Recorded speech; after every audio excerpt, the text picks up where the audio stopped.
중국발 특수 때문에 돈을 정말 많이 벌었죠. 이제 영원한 게 없는 것처럼 이 석유화학이 이제 어려움을 겪게 됐는데, 제가 보기에는 원가 경쟁력 자체가 구조적으로 이제 없어지기 때문에 감산 정도를 해가지고는 안 될 것 같다는 생각이 들거든요. 그래서 이제 오늘 그 부분을 한국경제신문이 잘 다뤘네요. 기자들이 현장을 찾아가지고 수조 원씩 황금알을 낳던 곳이 이러다 다 죽어 초유의 상황이 발생하다.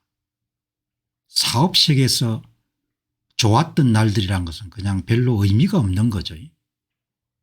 좋았던 날은 다 가고 나면은 사업 세계는 분기별 성과를 가지고 승부를 가르는 데니까.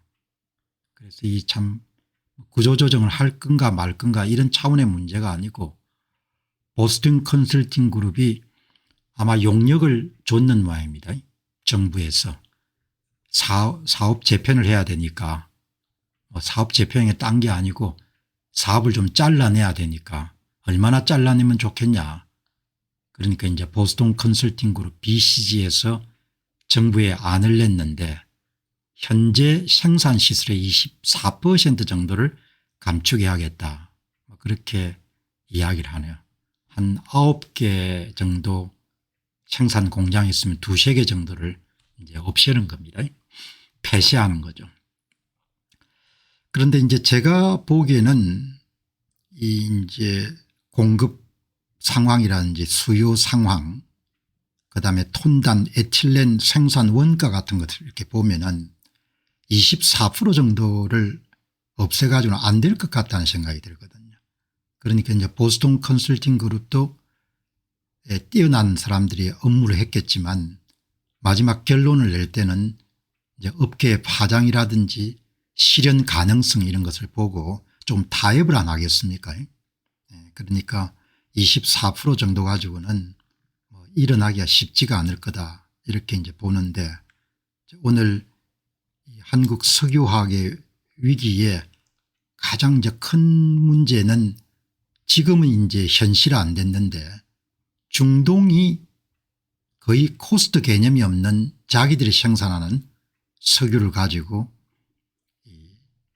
에틸렌과 같은 그런 석유화학의 기초 제품들을 양산하는 체제가 이제 시작이 됐기 때문에 톤당 $200 이하 정도로 원가를 낮출 수 있는 겁니다. 중국이 한 $300 수준이고 한국은 그보다 훨씬 더 이제 높은 거죠. $350 이렇게 되겠죠. 그러니까 중동 업체들이 중국보다 30% 싸게 시장에 출하할 수 있고, 한국 업체들보다 40% 이상 여러분들 저렴하게 시장에 출연할 수 있으니까 이렇게 설비 효율을 높인다든지 이렇게 해가지고 해결될 수 없는 과제인 겁니다, 이게. 그러니까 참 좋았던 시절이 다, 좋았던 봄날이 다 가버린 거죠. 보스턴 컨설팅 그룹의 보고서는 전남 여수 산단 생산시설 24%를 줄여야 하는데 현재 7개 공장 가운데 2~3개 정도는 최소한 정리를 해야 된다. 그런데 그게 이제 그냥 최소치, 안 하는 것보다 해야 되니까 그 정도 되지 않겠느냐, 그렇게 생각합니다. 아마 이게 이제 미국 상황이 같으면은 엄청나게 줄여버렸을 겁니다. 이제 한국은 또 이제 그런 면에서 조금 더 생각을 해야 될 점이 많으니까. 진짜 여러분들 참 이게 석유화학단지라는 것이 60년대 되게 시작이 됐지 않습니까? 그리고 설비 현장을 가보면 대단히 여러분들 현대화되어 있거든요. 이런 부분들이 다 고철로 팔아야 되는 상황이 된 겁니다. 에틸렌 기준으로 2025년도에 생산 캐파가 1280만 톤, 국내 수요가 860만 톤밖에 안 되는 겁니다. 또 국내 수요 가운데 일부는 가격이 저렴하니까 이제 중국산을 또 사 쓰는 기업도 많지 않습니까? 3년 사이에 7,758억 정도의 적자가 한국화약그룹하고 대림그룹이 출자를 50%씩 해가 만든 여천 NCC에서 발생했거든요. 그렇게 적자가 나중에는 눈덩어리처럼 불어나지 않습니까? 인건비 부담 같은 게 굉장히 클 거니까 3년간 누적 적자가 7,758억이니까 뭐 거의 앞으로 3년 동안 지금 설비를 유지하게 되면 1조 정도를 적자가 발생하는 거죠. 그러니까 참 제가 볼 때는 뭐 어떻게 감당할 수 없는 건 눈덩어리가 구르는 것처럼 그렇게 적자가 늘어나는 거죠. 어제 말씀드린다시피 한국카약그룹은 그룹 규모도 있고 그렇기 때문에 어떻게든 살려보려고 하지만 대림그룹은 야 이런 식으로 해가지고 돈 1,500억 두 회사 합쳐서 3,000억 집어넣어 봐야 그냥 한 6개월 정도 쓰고 말 거다 이렇게 보는 겁니다. 돈을 못 넣겠다고 하는 거죠. 기초원료인 에틸렌뿐만 아니고 그동안 비교적 이렇게 현금 창출에 크게 기여했던 폴리프로필렌, TPA, 폴리에틸렌도 다 지금 이렇게 공급 과잉 상태인 거죠. 그러니까 참 제가 볼 땐 난감하다는 생각이 드는 거죠. 제1고객이었던 중국은 한국 생산량의 1,090만 톤의 5배인 5,200만 톤까지 증설했다. 중국에서 이제 사업을 해보신 분들은 다 동의하는 것이 중국 사람들이 생각하는 공장 규모나 생산 캐파 같은 게 상상을 초월할 정도라는 거 아닙니까? 5배 정도 더 늘려버린 겁니다. 그러니까 중국에서 이제 또 소화할 수 없는 그런 화학 범용 제품은 또 덤핑으로 밀어내지 않습니까? 그게 또 한국으로 오게 되면은 화학 관련된 완제품을 생산하는 업체들은 싸니까 국산을 또 외면할 수밖에 없는 거죠. 이래저래 여러분들 참 상황이 현재 한국 석유화학의 위기는 뭐 노력해 가지고 노사가 여러분들 협력해서 개선하고 혁신하고 뭐 이렇게가 해결할 수 있는 그런 수준은 이미 넘어선 것 같습니다. 근데 중동이 지금 이제 설비를 가동하기 시작했는데 이제 본격적으로 물량을 쏟아낼 정도가 되면은 뭐 그때는 완전히 그냥 다 손 털어야 되는 거죠. 제가 보기에는 보스턴 컨설팅 그룹에서 여천 산업단지 석유화학 설비를 한 24% 정도 줄여야 된다. 그런 내용은 그냥 최소한의 그런 제한 정도로 받아들일 수 있을 것 같다. 이렇게 보는 겁니다. 오늘 이 문제는 경제 문제인데 뭐 이례적으로 조선일보 사설이 크게 다뤘네요. 조선일보 사설이 한국의 석유화학 위기 문제는 어제 오늘 우리가 알게 된 게 아니고 수년 전부터 업계 사람들 흔히 다 알고 있었지 않습니까? 그러나 이제 아무 대비책을 마련할 수가 없는 거죠. 이럴 때 우리가 사용할 수 있는 표현을 죽어봐야 죽는 줄 아는 겁니다. 그렇다 해서 업계 사람들이 고민을 안 했겠습니까? 고민을 많이 했을 것 같은데 죽어봐야 죽는 줄 아는 겁니다. 죽어봐야 죽는 줄 알 때 깨달아봐야 아웃숨 쳐봐야 소용이 없는 거죠. 죽는 거니까. 이제 오늘 경제신문하고 달리 조선사설은 석유화학 산업이 차지하는 위치 같은 경우를 좀 정확하게 표현했기 때문에 전문을 한번 볼 필요가 있을 것 같아요. 국내 5대 기간 산업인 석유화학의 위기가 마침내 현실로 다가왔다. 2만 7천여 건 기업의 고용인원이 43만 명, 한국의 5대 수출품목인 석유화학의 대표기업 여천 NCC가 오는 21일까지 3,100억 원을 갚지 못하면 부도가 유력하다고 한다. 5년 전까지만 하더라도 매출 5조 원 이상의 1조 원을 넘는 흑자를 내던 기업이 최근 3년 연속 매년 2천에서 3천억 정도의 적자를 내고 있다. 기업 환경이 이렇게 확 바뀌는 겁니다. 중국의 이름들 설비를 증설했고 또 중동산이 여러분들 그 완전 최신 기술이죠. 최신 기술. 최신 기술이니까 뭐 원가도 훨씬 더 줄일 수 있는 겁니다. 한국의 5대 간판 산업입니다. 5대 간판 산업. 대한민국이 성장하면서 60년대에 맨 처음 만들었던 것이 이게 석유화학 산업이죠. 철강 석유화학 이런 산업들이 그동안 이제 참 돈을 많이 벌어줬습니다. 뭐 이런 지금 상황이 된 거죠.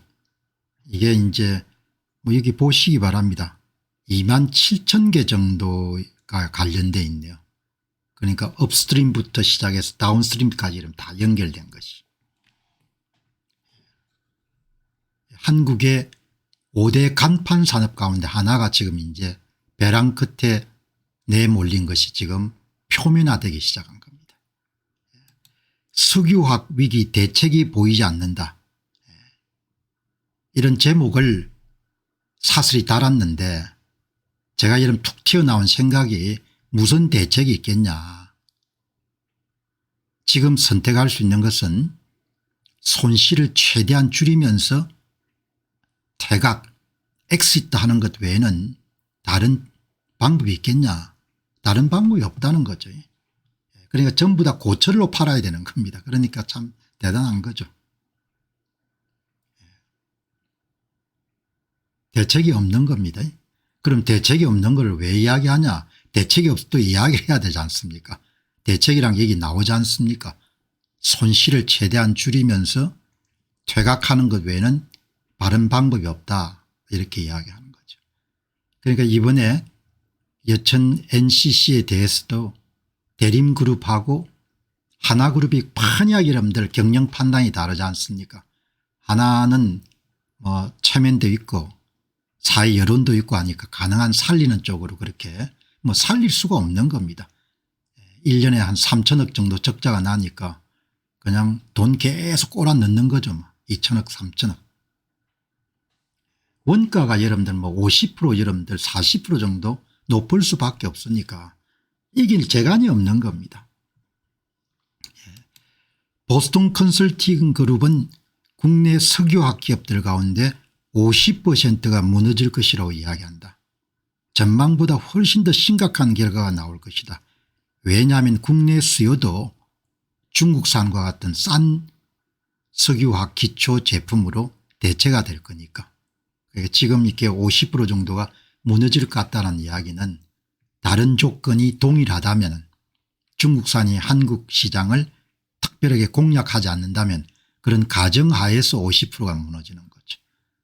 그러니까 뭐 특별하게 그럴 것 없이 원가에 대한 톤당 생산 비용을 보니까 그냥 악소리가 나는 거죠.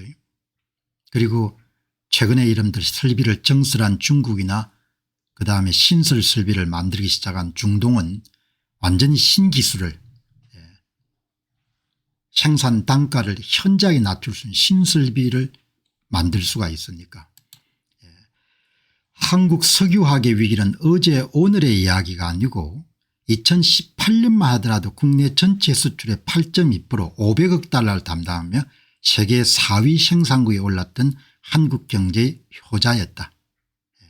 하지만 수년 전부터 중국과 중동 공시의 사면초가에 빠졌다. 보스턴 컨설팅 그룹은 현재 상황이 지속이 되면은 국내 석유화학 기업 가운데 50%가 무너질 것이라고 예고한 바가 있다. 이렇게 이야기하는 거죠. 그럼 이제 이걸 대체할 수 있는 산업이 있냐 이야기죠.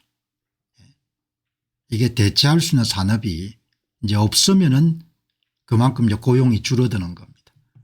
그럼 이제 자영업으로 여러분들 내몰릴 수밖에 없는 사람 숫자가 늘어나는 거죠.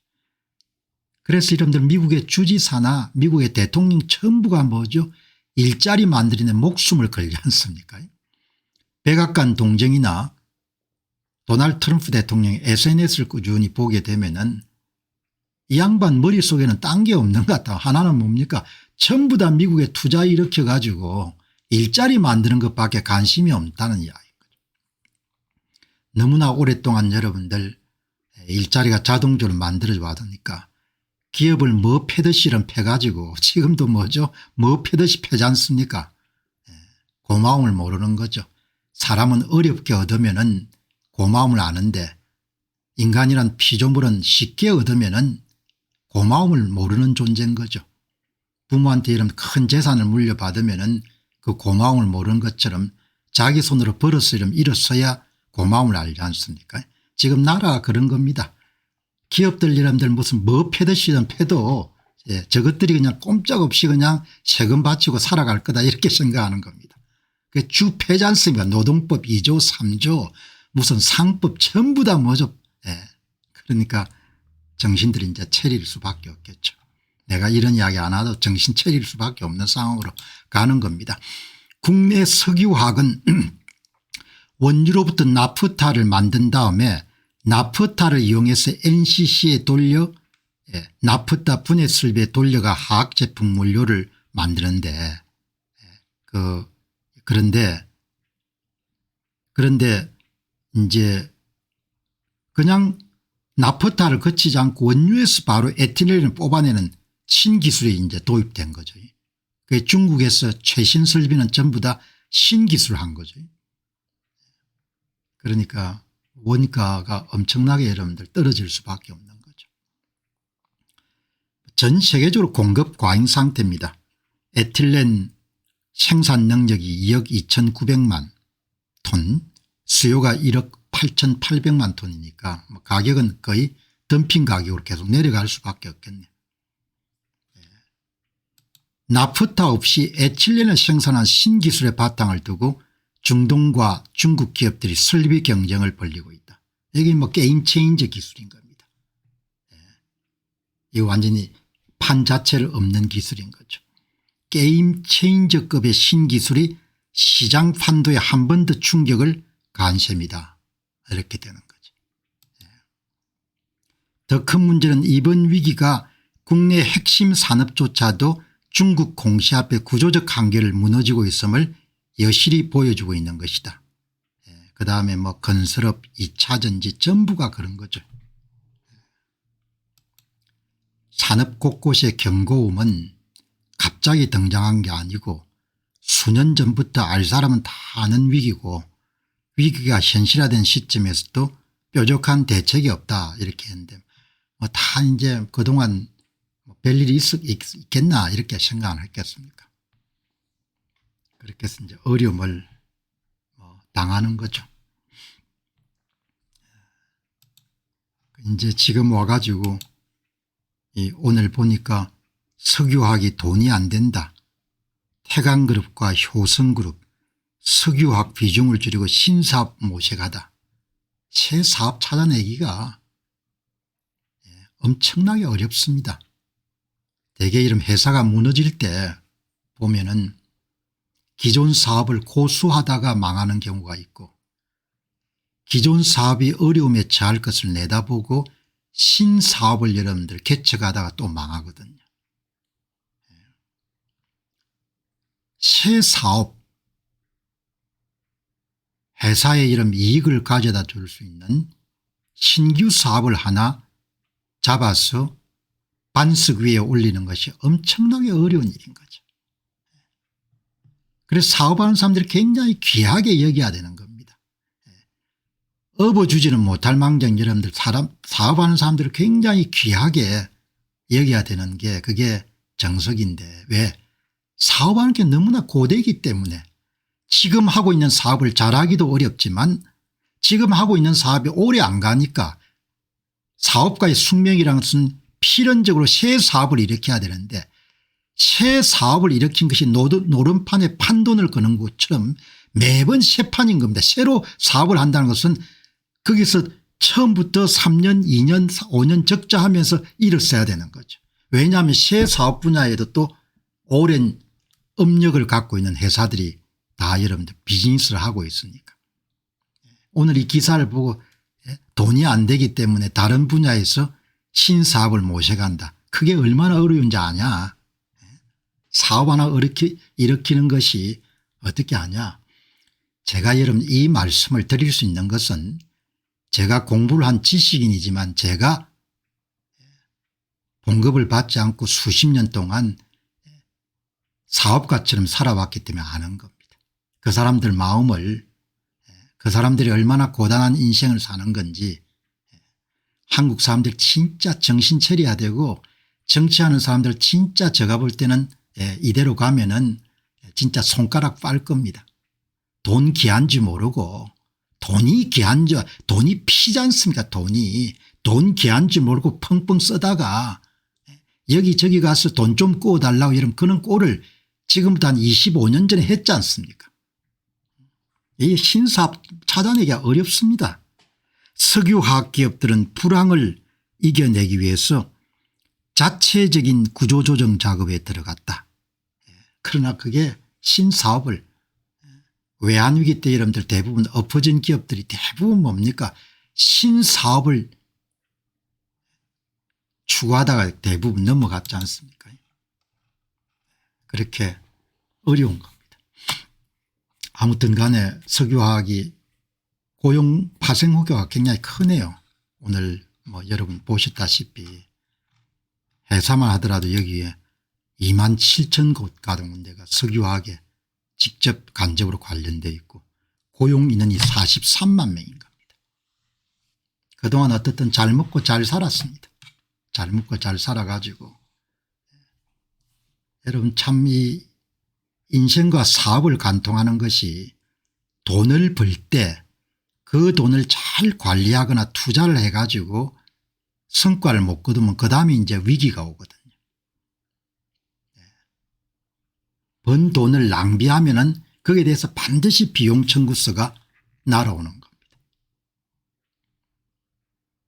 쓸 때 쓰고 생산적인 용도의 여러분들 벌어들인 돈을 써야 되는 거. 한국이 돈을 못 벌었다고 할 수 없는 거죠. 자유무역 체제에서 엄청난 돈을 벌었죠. 새 사업 일으키기 어마어마하게 힘듭니다. 아마 사업하는 사람들끼리 뭐 여기저기 아무리 노력해도 이런 새 사업을 일으키기가 하늘의 별 따기처럼 이런 어려운 겁니다.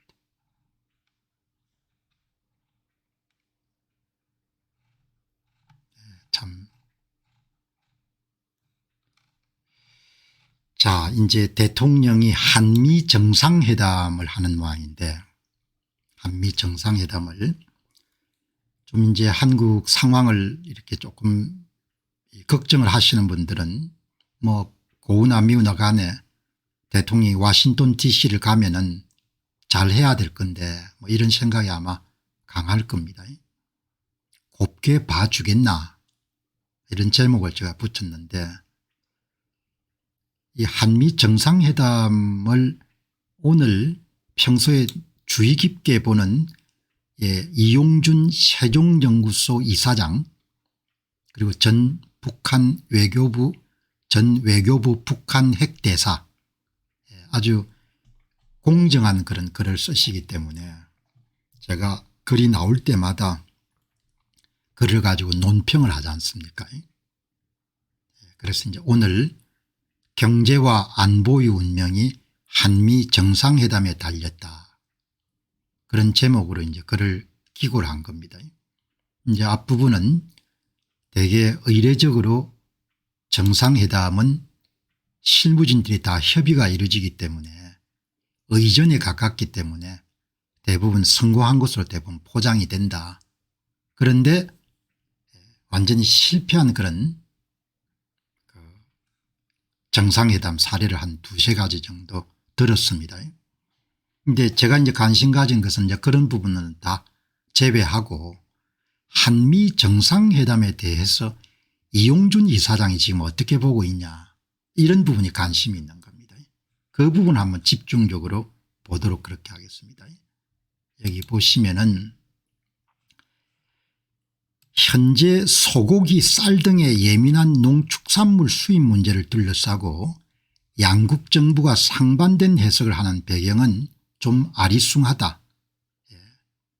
이유야 어쨌건 양국의 최고 건부가 공개적으로 쌀과 소고기에 대해서 상반되는 주장을 지금 펼치고 있는 실정이다. 앞으로 정상회담에서 같은 상황이 재현된다면 어떤 결과가 초래될지 상상하기 어렵다. 이런 이야기를 하는 거죠. 걱정을 하는 겁니다.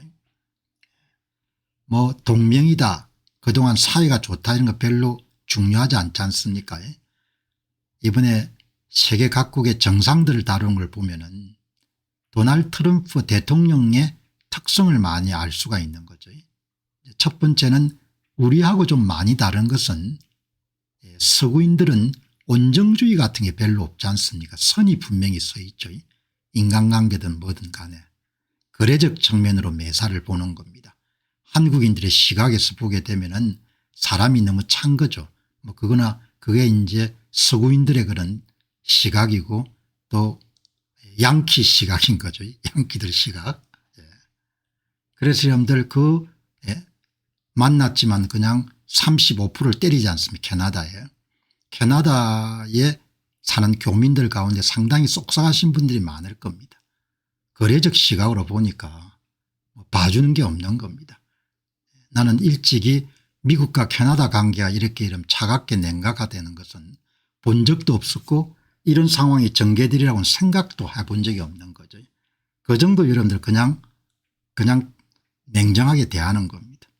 그래서 그 점을 이용준 이사장이 이제 걱정을 하는 겁니다.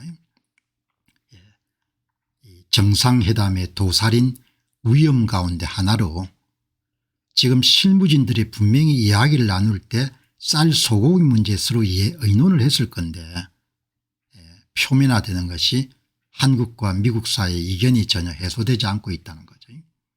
다음은 여러분들 뭔가 하니까 이제 이용준 이사장 판단이 뭐 늘 옳을 수는 없지 않습니까? 그런데 이제 젊은 날 외교 현장을 띄었고 또 그런 의전이나 이런 걸 통해서 많은 경험을 갖고 있기 때문에 한번 귀담아 볼 만한 거죠. 도널드 트럼프 대통령의 심중을 들어가 보면은 이용준 이사장이 이런 이야기를 하는 겁니다.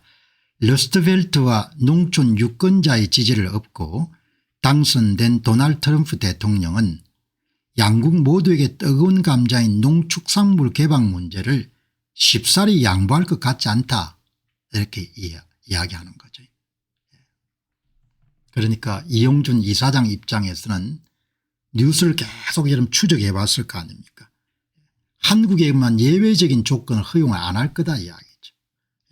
농축산물 시장을 여러분들 개방하도록 관철시키는데 거의 모든 나라에 동일한 잣대를 댔는데 한국만 특별히 이런 대우를 해가지고 예외적으로 쌀과 소고기 시장은 그냥 더 이상 열지 않는 걸로 그렇게 하지는 않을 것 같다는 것이 이용준 이사장의 판단인 겁니다. 여기 여러분들 아주 한 번 더 정리를 하죠. 그러니까 이용준 이사장은 생각이 상당히 잘 정리가 되어 있는 것 같습니다. 글이 명쾌하다는 것은 생각이 잘 정리가 되어 있는 거죠. 생각이. 미국이 각국과의 간시 협상의 천명한 조건은 명료하다는 겁니다.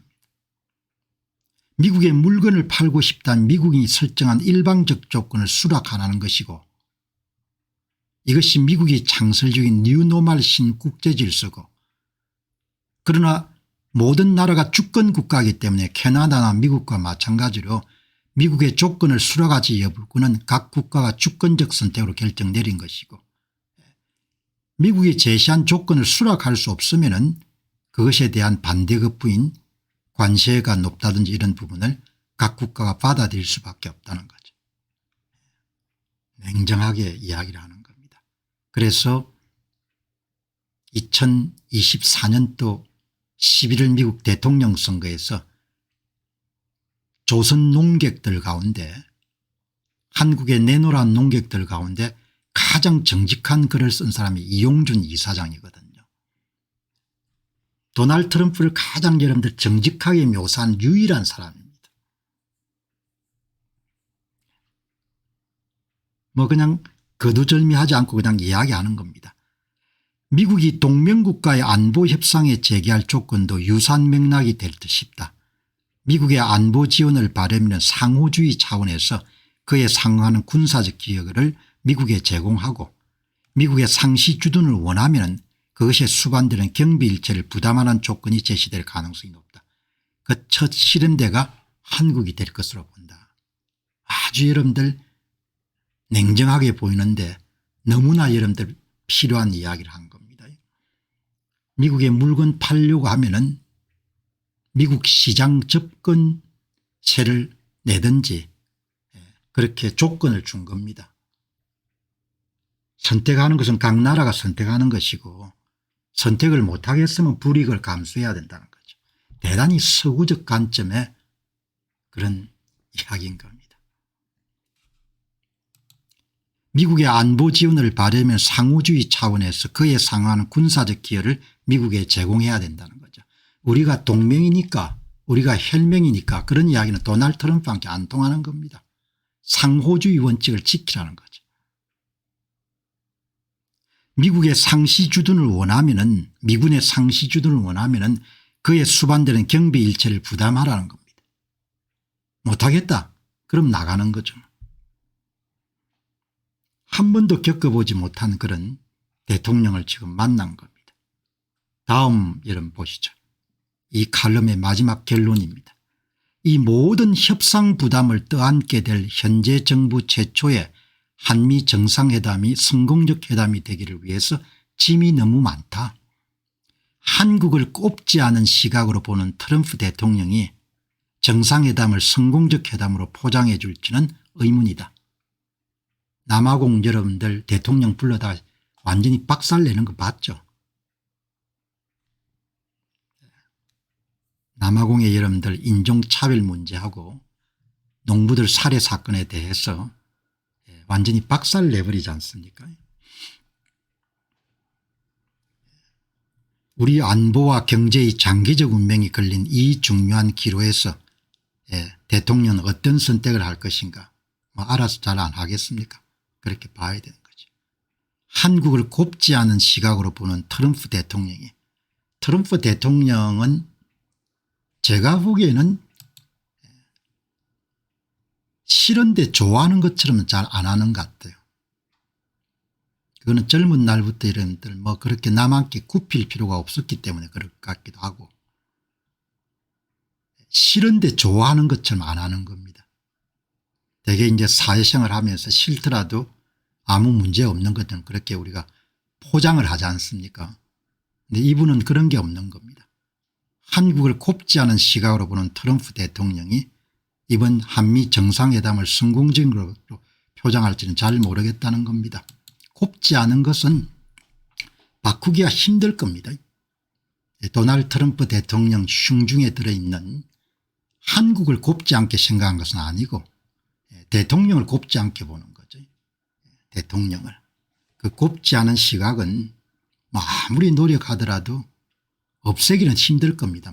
그렇지만 없애지 못하더라도 뭐 그냥 외관상 특별한 그런 불협함이 없이 그냥 끝내는 것 정도가 최상이겠죠. 이렇게 여러분들 그냥 정리가 되는 겁니다.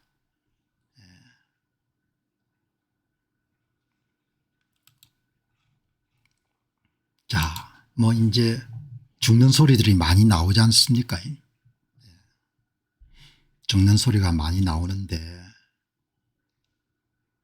이제 오늘 이 보면은 사람은 대개 희망을 먹고 사는 존재니까 현실이 좀 답답하더라도 자기 합리화를 많이 하지 않습니까? 자기를 속이죠. 셀프 디셉션, 자기 기만하는 겁니다. 그렇게 해야 또 살아갈 힘을 얻을 수가 있으니까. 그러나 저는 좀 다르게 보는 겁니다. 아무리 불편한 진실이라 하더라도 마음이 아프더라도 고통이 있더라도 그걸 받아들이고 살 길을 찾아야 된다고 생각하거든요. 그게 평균적인 여러분 한국 남자들하고는 조금 생각이 다른 것 같아요. 자기 기만이나 자기 합리화를 통해 가지고 현실을 왜곡하거나 그런 데 익숙하지 않는 겁니다. 그냥 있는 그대로 받아들이는 겁니다. 그냥. 오늘 이 이야기를 하는 것은 조선일보의 일면 톱 기사가 이런 기사가 난 겁니다. 여론보다 무서운 범여건의 균열 8.25 사면 속전속결 처리하나 오늘 임시국무회의에서 결론 낸다. 뭐 이런 게 크게 나온 겁니다. 이렇게 크게 나왔기 때문에 제가 여론보다 무서운 범여건의 균열 그 사람들한테 여론이 뭐가 무섭겠습니까? 여론이 하나도 무서운 게 아닙니다. 필요하면 여론을 또 만들 수도 있고 하니까. 조선에 글 쓰는 걸 보게 되면 상당히 많이 본질적인 문제에 눈을 감아야 되기 때문에 엉터리 이야기를 하고 있는 거죠. 여론은 하나도 무서울 수 없는 겁니다. 여론보다 무서운 법 여건의 균열, 여론을 무서워한다고 그런 생각이 제가 떠오른 겁니다. 그거는 그냥 해보는 소리고 그 사람들이 여론을 무서워해야 될 이유가 전혀 없는 겁니다. 필요하면 여론도 만들 수가 있는 것이고 최악의 경우에는 이런 여론도 그냥 깔아 뭉개버릴 수도 있는 겁니다. 여론을 무서워할 이유가 전혀 없는 겁니다. 여론을 왜 무서워합니까? 그냥 해보는 소리인 겁니다. 그게 조선일보 글 쓰는 걸 보면은 참 거짓말이 많다 이렇게 생각이 드는 겁니다. 오늘 보시면은 아마 임시국무회의를 열어가지고 8.25 특별사면을 조국 씨하고 또 윤미향 씨 두 사람하고 또 몇 사람 포함해 가지고 그렇게 이제 면죄부를 주는 이런 걸 가지고 이런저런 이야기를 해 놓은 겁니다. 그리고 이제 입장이 정해졌으니까 이제 이런 또 포격을 서로 가해줘야 되니까 국민주권정부의 첫 강복절 특사 국민주권정부네요. 윤미향 사면이야말로 해야 할 일이다. 이렇게 해서 이제 나오고 대통령이 고민을 했다 이런 이야기가 나오는데 고민할 필요가 하나도 없는 거지 않습니까? 고민하는 것처럼 그렇게 보여야 되는 거니까. 민주당 일부 의원은 내년 지방선거를 앞두고 조국 전 대표가 복권되면 서울시장 또는 부산시장 등 출마가 가능하기 때문에 민주당의 성패 계산이 복잡해진다고 조언한 것을 알려졌다. 지방선거도 걱정할 필요가 전혀 없지 않습니까? 지금 상황으로 보게 되면. 그러니까 전부가 여러분들 이런 기사들이 전부 다 내 눈에는 그냥 가짜처럼 보이는 겁니다. 그래서 여기 또 보니까 국민의힘의 대변인이 형기의 절반도 치르지 않은 조국 전 대표에 대한 사면은 오히려 국민 분열의 씨앗이 될 뿐이다. 이렇게 이야기하는데 사람들은 희망을 갖고 살아야 되죠. 희망을 갖고 살아야 되고 그냥 너무 이제 그냥 있는 그대로 받아들이게 되면 답답하기도 하고 고통스러우니까. 그러나 저는 정직하게 이야기를 하는 거죠. 6월 3일은 상당히 중요한 날이었지 않습니까? 6월 3일은 어마어마하게 중요한 그런 날이었죠. 한국 대선이 6월 3일 한국 대선은 다당제가 실질적으로 종언을 고한 날이지 않습니까? 우리나라에서 다당제. 형식적 다당제가 펼쳐지는 겁니다. 다음 지방선거를 거치게 되면은 압승할 겁니다. 그 사람들이. 그 다음 여러분들 무슨 총선도 압승할 겁니다.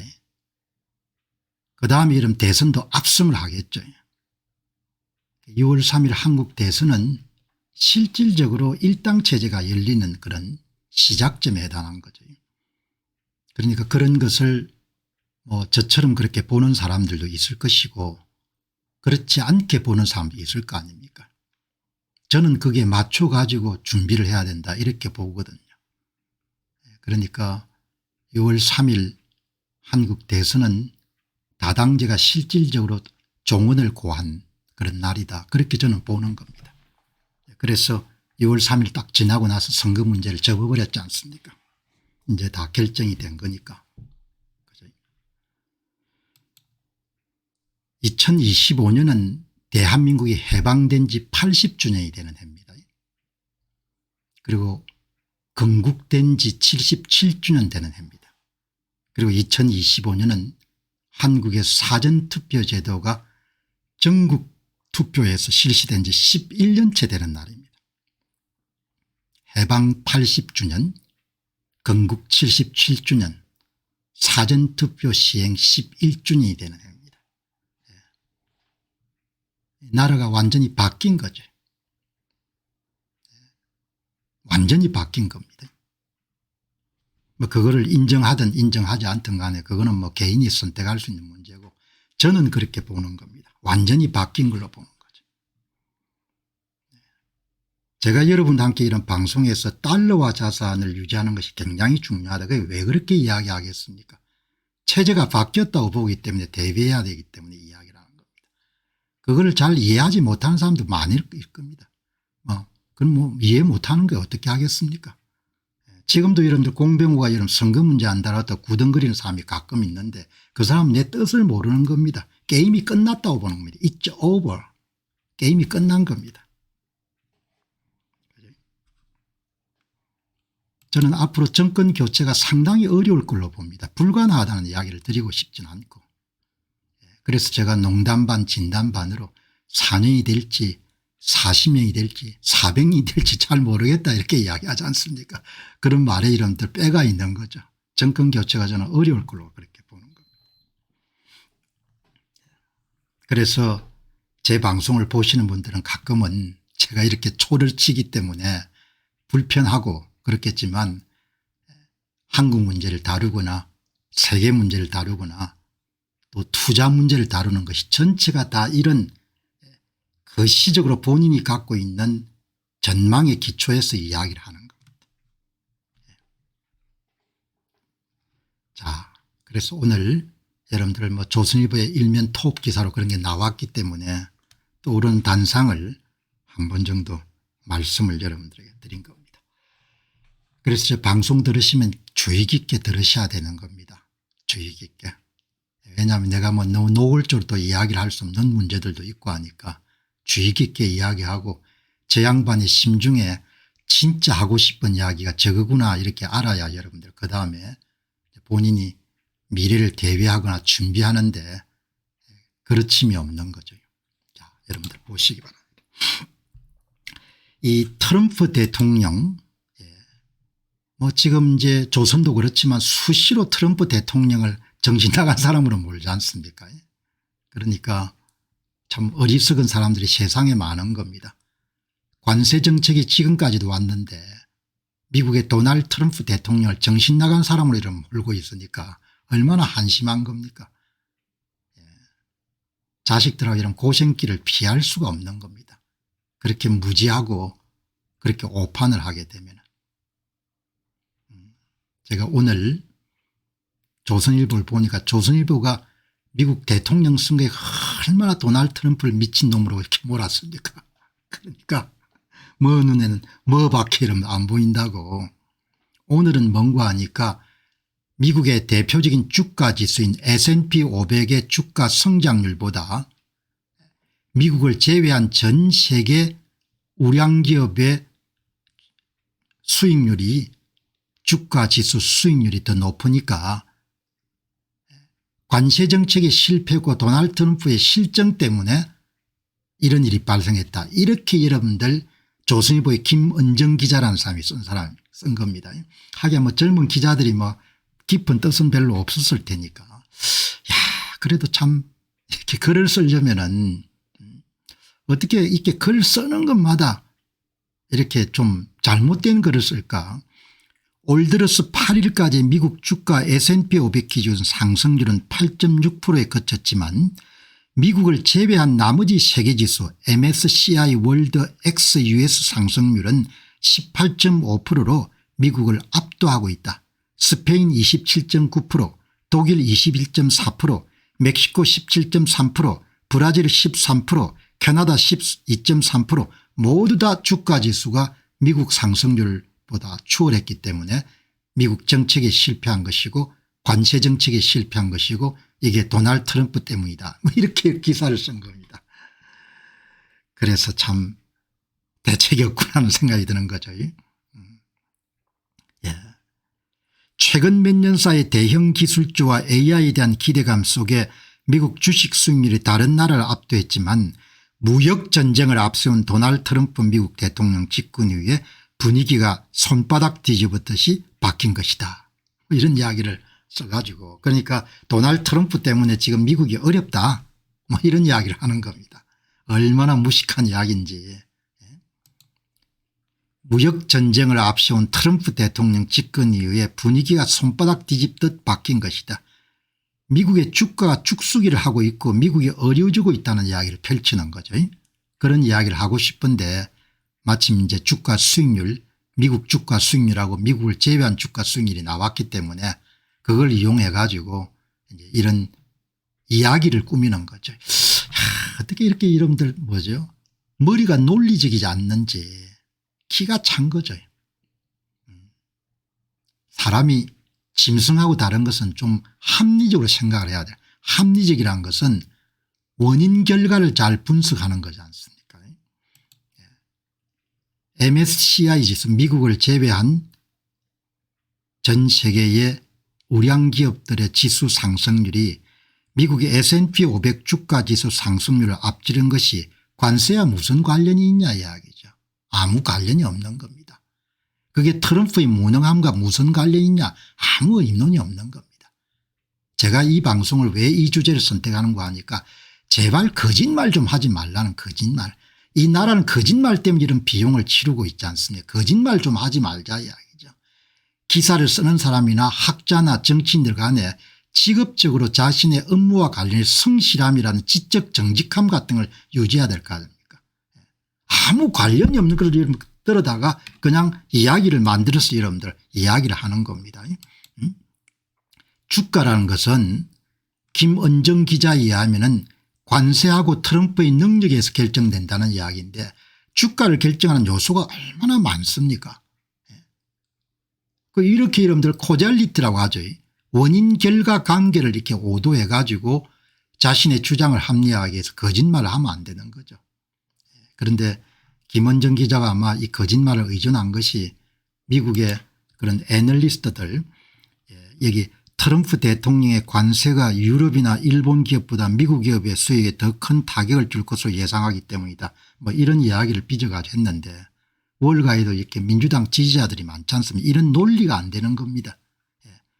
관세를 올리게 되면 미국이 더 타격을 받는다. 그런 논리가 어떻게 나오는 겁니까? 캐나다 자산운용사의 수석 전략가는 캐나다 유럽 일본 교역국들이 투자자 친화적인 계획에 착수하고 자국 내 경제 성장을 촉진함에 따라 이런 추세는 더욱 가속화될 것이다. 정신 나간 인간이지 않습니까? 그래서 여러분들 미국 대신에 다른 나라에 돈 투자란 이야기죠. 여기 이제 오늘 젊은 기자를 무슨 뭐 특별하게 무식하다고 그렇게 이야기하고 싶은 게 아니고 이런 데이비드 글로만이나 이런 사람들이 하는 이야기를 그냥 뺏겨 쓰기를 하면 어떻게 하냐 이야기죠. 이런 이야기를. 여러분 다시 한번 정리하겠습니다. 도널드 트럼프는 정치가로서 천재입니다. 천재. 관세 전쟁의 본질은 미국이 본격적으로 미국 시장 이용세를 매긴 것을 뜻합니다. 다른 나라의 수출 기업들은 미국 내 시장 점유율을 유지하기 위해서 자신의 마진 영업이익의 일정 %를 미국 연방정부에 관세로 제공하는 것을 뜻합니다. 이번 정책을 입안한 미란 박사팀의 구상이고 그것이 바로 도널드 트럼프 대통령의 구상입니다. 경상이익 가운데 여러분들 관세분만큼을 세금으로 이름 주는 겁니다. 통행세처럼. 4월 달에 이런 관세정책이 시행되고 난 다음에 4개월 정도가 흘렀는데 조선일보 기자가 이런 정도도 이해가 안 돼 있는 겁니다. 일부 사람들은 관세는 수입업체가 내는 것이기 때문에 우리나라와 상관이 없다고도 말합니다. 이런 글을 이런 무식한 이야기를 댓글로 다는 사람도 있습니다. 수입업체는 명목상 관세를 내지만 이것을 부담하는 주체는 대부분 수출업체의 가능성이 높습니다. 의약품처럼 대체가 가능하지 않은 상품의 경우는 수출업체의 부담은 소비자들에게 그대로 전가됩니다. 그래서 의약품은 관세로부터 예외로 처리되어 왔습니다. 관세 전가가 미국 소비자에게 항하지 않도록 의약품에 대해서는 관세를 매기지 않았습니다. 그러나 의약품을 제외한 대부분의 상품은 대체할 수 있기 때문에 미국 내의 시장 점유율을 유지하기 위해서 피눈물처럼 무릅쓰고 수출업체들이 가격을 인하해 가지고 관세분만큼을 수입업자들에게 보전해 주는 것이 바로 지금 일어나고 있는 거죠. 이런 것을 조선일보 기자들이 전혀 이해를 못하는 겁니다. 트럼프는 미국 시장이 갖고 있는 특별한 강점을 100% 활용해서 수십 년간 세계 질서를 지탱해온 다자간 자유무역협정을 일거에 뒤집어 엎어버린 겁니다. 그의 구상을 뒷받침하는 사람이 바로 경제자문위원회 의장인 미란 박사와 같은 일군의 학자들입니다. 피 한 방울 여러분 안 묻히고 세계 질서를 여러분들 다 바꿔버린 겁니다. 트럼프는 사업가 출신으로서 미국 시장을 독특하게 재정의하고 미국 문제의 해법을 찾았습니다. 전 세계 어느 사업가도 미국 시장 없이는 사업할 수 없다는 점입니다. 미국이 슈퍼갑인데 항상 얻어터지고 이용당하는 바보짓을 해왔습니다. 미국 역대 대통령들이 전부 머저리 짓을 해온 겁니다. 이게 트럼프의 천재성입니다. 물론 불편하게 여기는 사람이 있을 겁니다. 저는 이렇게 진단하는 겁니다. 미국의 역대 대통령이 전부가 머저리 짓을 해온 겁니다. 이렇게 독특하게 여러분들 미국 문제를 재해석한 사람이 한 명도 없었습니다. 결과적으로 미국을 제외한 전 세계 교육 파트너들은 곡소리가 나게 됐습니다. 한국도 엄청나게 이런 고통을 짊어지게 된 겁니다. 왜 15%를 갖다 바쳐야 되니까. 간단하게 이야기하면 한국 자동차 부품업체의 경상이익률이 3에서 4%인데 산술적으로 이야기하면 관세를 15% 내야 되면 팔면 팔수록 손해를 보게 되는 시험입니다. 교육 파트너들은 트럼프 때문에 죽을 맛이 된 겁니다. 그러나 미국인들 위한 미국 측면에서 보면 트럼프가 여러분들 엄청난 일을 한 겁니다. 한 교민이 미국은 기름값이 2불대로 좀 낮은 것 같아요. 역대급으로 떨어졌고 모든 물가지수 대부분 떨어져서 너무 살기 좋아졌습니다. 미국에 계신 분한테 관세가 걱정 미국의 물건 팔 시도나 생각하지 마시기 바랍니다. 뭐 이렇게 적어 놓은 겁니다. 그래도 미국에 계시는 한 분이 나름대로 여러분들 자기 생각을 다 정리하고 있다 이렇게 보시면 좋겠습니다. 정직하게 글을 써야 될 거 아닙니까? 정직한 글 성실하게 써야 되죠. 외신을 이런 뺏기더라도 옳지 않은지를 좀 생각을 해야 될 거 아닙니까?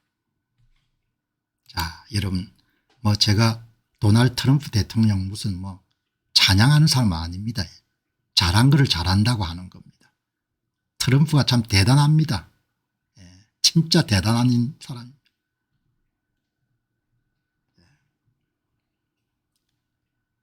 이 아르메니아라는 나라를 들어보신 분도 계실 겁니다.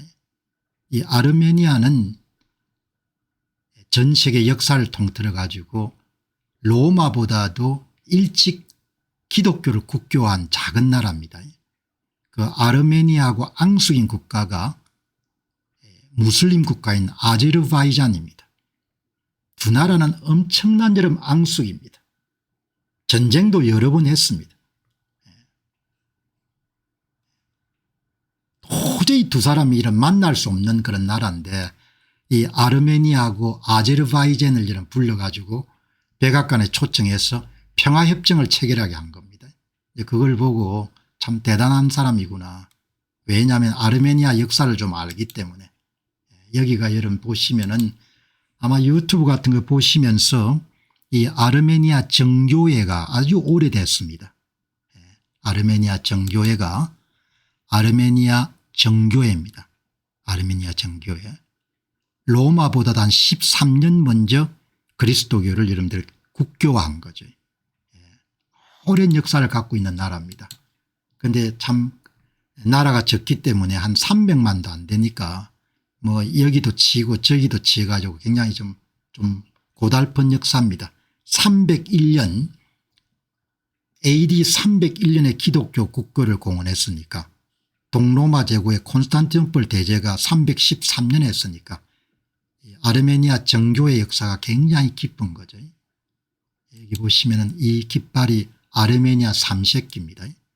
아제르바이잔 두 나라는 숙적입니다. 그냥 쳐다도 보지 않습니다.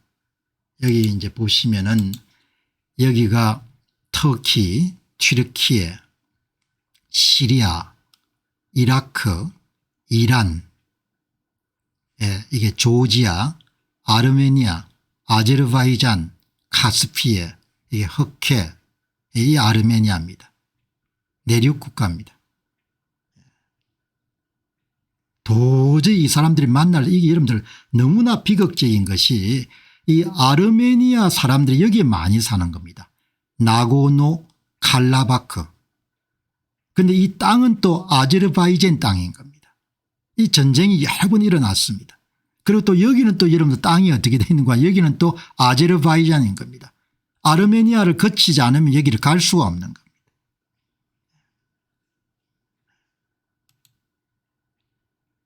전쟁이 일어나가지고 여기에 사람들이 또 다 쫓겨났거든요. 2023년인가 아마 그럴 겁니다. 이 나라는 큽니다. 아제르바이잔은. 아제르바이잔은 인구가 1020만 명 정도가 되고 아르메니아는 280만 명밖에 안 되는 겁니다. 항상 이름 다 당하는 겁니다. 인구 대부분이 기독교인들이고 아르메니아 사도교인 겁니다. 아제르바이잔은 뭐 거의 대부분이 이슬람교를 믿고 있는 거죠. 이 두 사람을 불러가지고 여러분들 백악관에서 평화협정체계라는 걸 보고, 왜냐하면 여기에 여러분들이 보면은 여기에 통로를 열어줘야 되거든요. 그래야 이런 왕래가 될 거 아닙니까. 이게 아제르바이잔 땅이니까 이 여러분들 두 사람을 불러가지고 이 보시기 바랍니다. 쇼맨십이라고 볼 수 있겠지만 참 이걸 보고 참 대단한 사람이다. 예. 이게 쉽지가 않거든요. 워낙 여러분들 적대감을 강하게 갖고 있기 때문에 이 나라 사람들이. 아마 이 사람이 아제르바이잔의 대통령 일함 알리예브가, 이 사람이 여러분들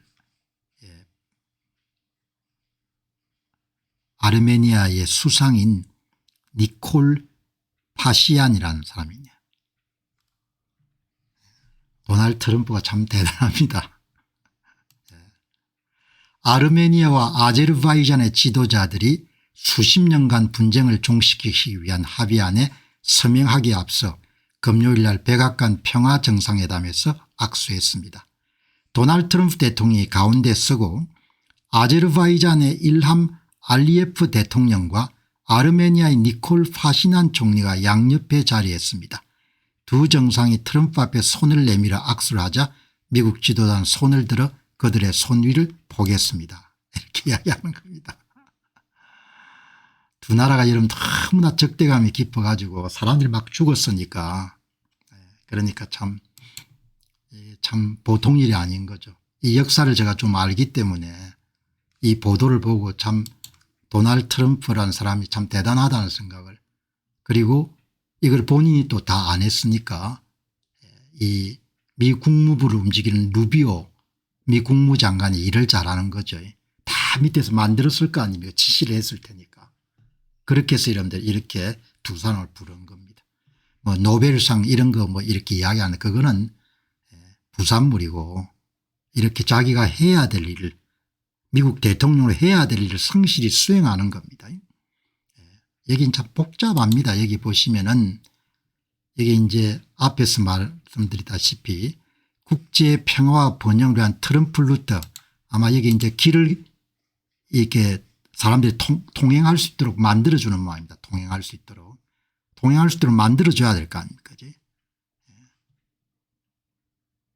그러니까 참 여기에 이제 보시면은 나고르노 칼라바흐, 땅은 아제르바이잔 땅이고 그게 수십만 명의 아르메니아 사람이 사는 겁니다. 그걸 두고 지금까지 전쟁이 여러 번 있었습니다.